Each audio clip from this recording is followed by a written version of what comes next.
Coach had a great comeback in the fourth quarter. You're down 10-4. You turned it to 11-9. Just unfortunately couldn't finish the job. Yeah, again, ran out of time, didn't start on time in the second half, and it's been a little bit part of the puzzle here in the last few games. It's just, like I said, we do a lot of good things in the first half, come back in the second, and we just kind of put it in neutral a little bit, and then we kick it back in gear. So, yeah, from now till the next one, it's something that we're going to be stressing and trying to figure out here.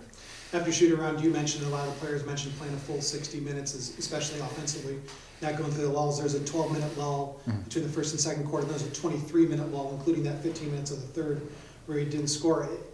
What was going on during that time with the offense just couldn't find the back of the net? Yeah, there's a lot of stuff going on that just kind of, the whole game just paused. Never mind just our offense. Like, there's a lot of looking at film and stuff that normally doesn't happen, and we just couldn't get any traction going, and we kind of talked about it. They get a bad goal, a good goal, power play goal, and then we're chasing our tails type deal, right? And that's lacrosse. We just got to make sure that we battle through it and don't let those ones turn into 3-4 more, which it did.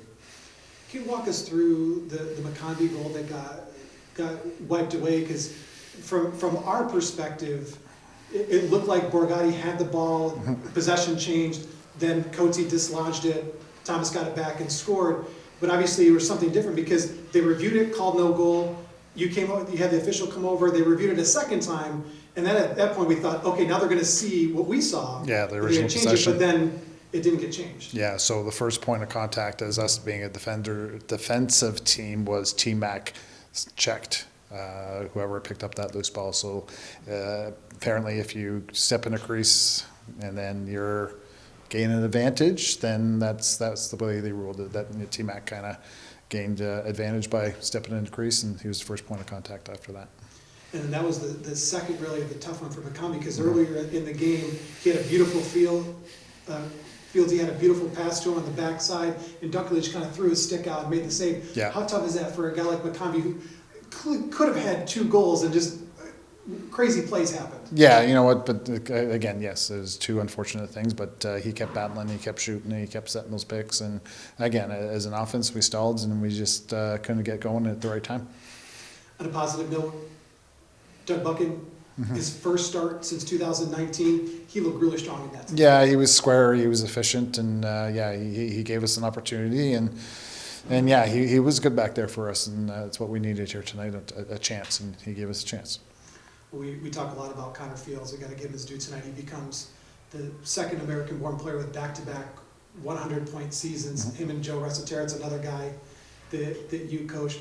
What does it mean for a young player like Connor to have 2 back-to-back seasons like this? Again, as an individual, it says a lot about him. He's a dynamic player, and he's working hard, he's capitalizing, and he's a tough check.